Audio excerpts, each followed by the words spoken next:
ওই লোকটা আমার দিকে এমনি ঘুরে ডাক মুসলমান না হইলে আপনারা দাওয়াত দিচ্ছি মিয়া আমার কইতাছে যে মুসলমান না হলে আপনারা দাওয়াত দিচ্ছি বাপরে বাপে তো আমার উল্টে উল্টে জায়গা তো কথা কয়ে পারো যাবো না।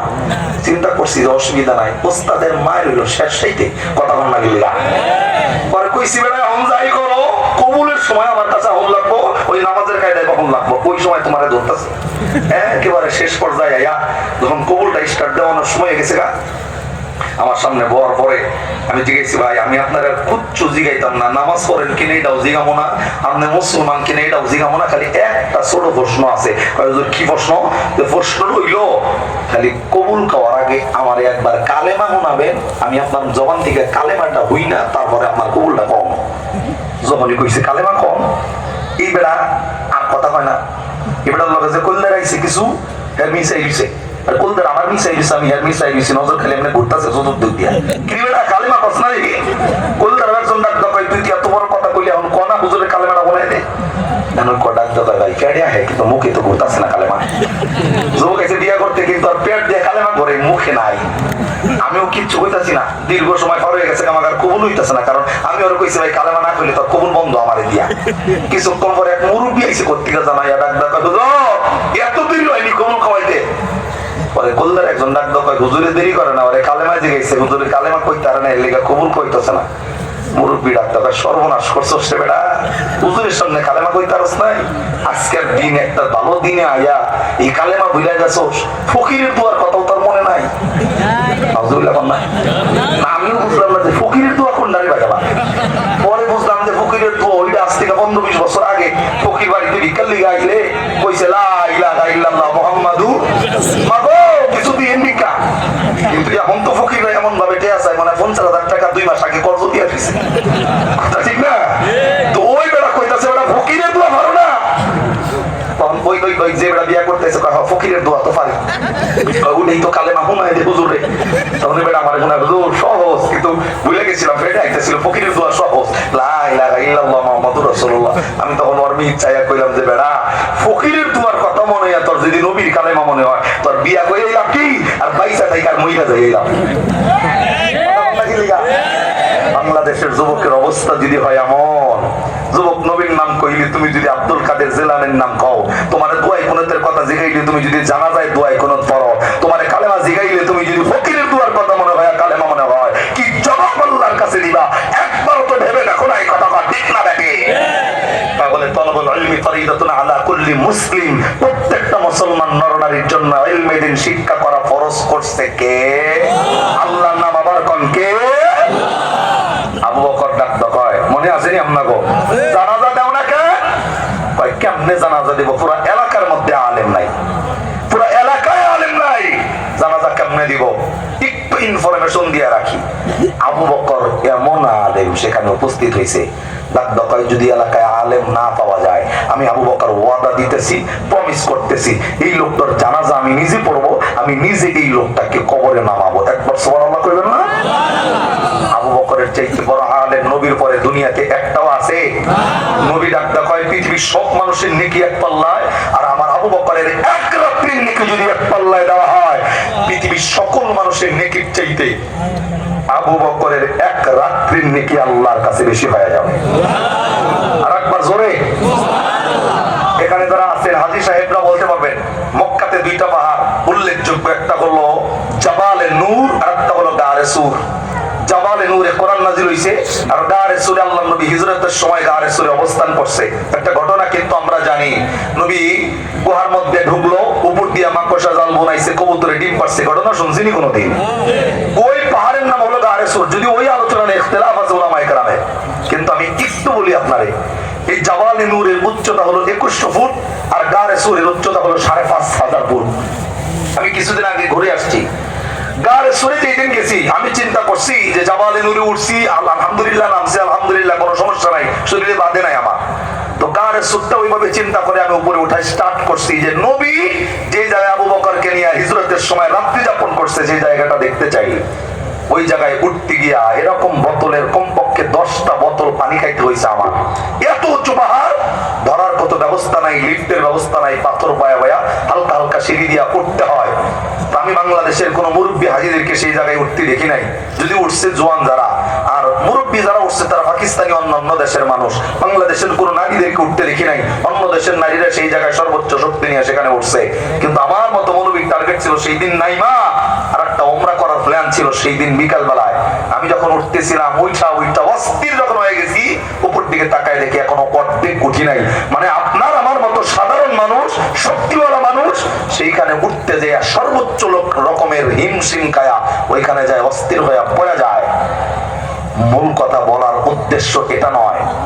মূল কথা হলো যেখানে একজন মানুষ সর্বোচ্চ শক্তিওয়ালা উঠতে গিয়ে 10 বার জিরানি দিয়ে 10টা বোতল পানি খাইতে হয়। মিথ্যা বলছি না, আপনি যারা উঠছেন তারা জানে এই ব্যাপারটা। সেই জায়গায় 10 বার জিরানি দিয়া 10টা বোতল পানি ফুরাইয়া ওই জায়গায় উঠতে হয়। কিতাবওয়ালা লেখেন আবু বকর সিদ্দিক সেই জায়গায় আপনার আমার নবীরে কান্দে করে নিয়ে সেই গাড়ি সুর পাহাড় পর্যন্ত উঠছে। বহু আলোচনা আছে এই ব্যাপার নিয়ে, আমি ওদিকে যাব না। শুধু এতটুকু বলতে চাই, নবী দুনিয়াতে নাই। আবু বকর এই লোকটার সামনে এসে ডাকটা কয়, ওই জানাজা দাও না কেন? দিমু কারে দিয়া আলেম নাই। কয় আমি আবু বকর যেহেতু হাজির হইছি, আমি ওয়াদা দিলাম জানাজাও করবো, লোকটাকে কবরেও নামাবো। জবান বন্ধ না রাখে একবারে সুবহানাল্লাহ আমার কণ্ঠ ভাই। আমার ভাইরা, আবু বকর সিদ্দিক রাদিয়াল্লাহু তাআলা আনহু কুফা নগরীর মানুষদেরকে ডাকতে বলল, বন্ধুরে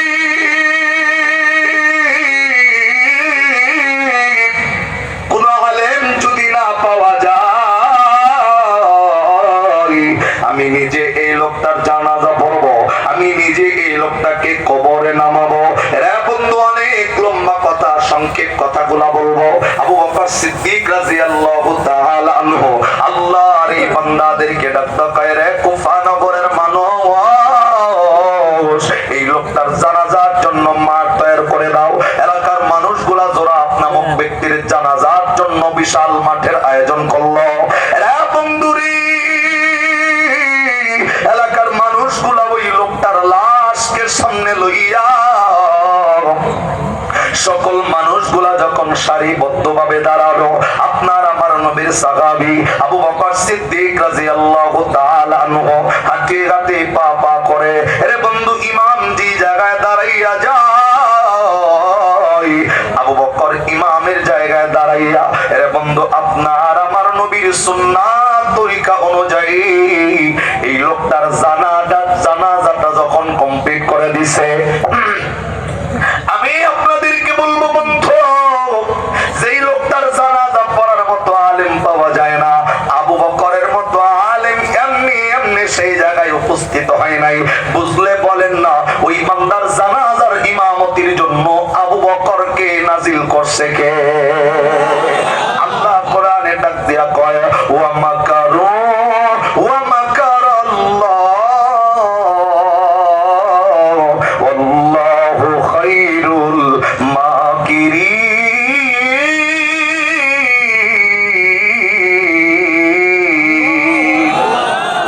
আল্লাহ ডাক দেয়, বান্দা আমি আল্লাহর খেলা বুঝবা না, আমি আল্লাহ কোনটা বান্দার জন্য মঙ্গল আর কোনটা বান্দার জন্য অমঙ্গল করব। রাজুকনি এলাকার ভাই, আমি আপনাদেরকে বলবো, আবু বকর এই লোকটার জানাজায় দাঁড়াইয়া আপনার আমার নবীর সুন্নাত তরিকা অনুযায়ী এই লোকটার জানাজাটা যখন আবু বকর কমপ্লিট করে দিছে, আবু বকর ডাক কয়, লোকটাকে কবরে নিয়ে যাও।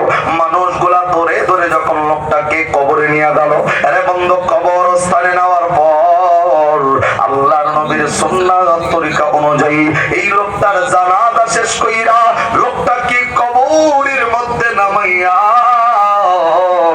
নবীর সুন্নাত দিয়া যখন লোকটার কবরটাকে কমপ্লিট করে দিছে, সব মানুষগুলা যখন বাড়ির দিকে রওনা হবে, আবু বকর সিদ্দিকও যখন বাড়ির দিকে রওনা হবে, রা বন্ধু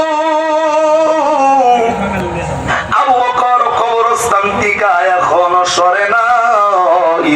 আবু বকর তাকাইয়া তাকাইয়া দেখতেছি একেবারে একজন বৃদ্ধ মহিলা লাঠিতে ভর করে করে আস্তে আস্তে রে বন্ধু এই নতুন কবরের পাশে এসে দাঁড়াইয়া গেল।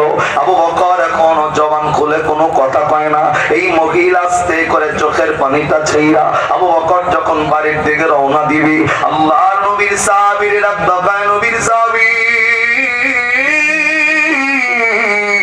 আমি আপনার কাছে একটা অনুমতির জন্য কবরের পাশে আসলাম। রে বন্ধু আবু বকর কয় মাগো কিসের অনুমতি চাও বলো না বলো না, এই কবরস্থানে আবার তোমার কিসের অনুমতি বলো। রে বন্ধু রে,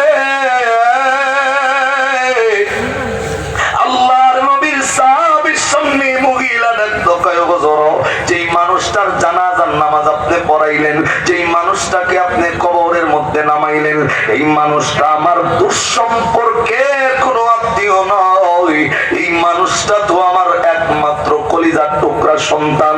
আবু বকর ডাকতো কয় মা গো তোমার সন্তান হইলে কি হইব, তোমার সন্তানের জানাজাটা আমি আমার নবীর সুন্নত তরিকায় দিলাম, তোমার সন্তানের দাফনটা আমি আমার নবীর সুন্নত তরিকায় দিলাম। এ মা গো কিসের অনুমতি তুমি চাও এইখানে বলো। রে বন্ধু আস্তে করে এই মহিলাটা ডাকতো কয় হুজুর, আমার সন্তানের যখন মৃত্যু হইয়া গেছে আমি তো বুঝি নাই, আমি মা তো বৃদ্ধ কিন্তু আমার সন্তান তো একেবারে যুবক। পয়গম্বরের সাহাবী আমি বুঝি নাই আমার সন্তান আমি মায়ের আগে দুনিয়ার থেকে ইন্তেকাল করবে, আমি কোনোদিনই কল্পনাটা করি নাই।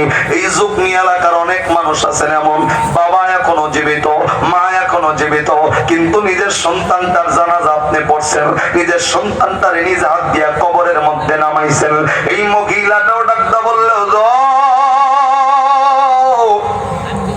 আমি মা তো বৃদ্ধ হইয়া গেছি, কোনদিন কল্পনা করি নাই আমার সন্তান আমি মায়ের আগে দুনিয়ার থেকে ইন্তেকাল করবে।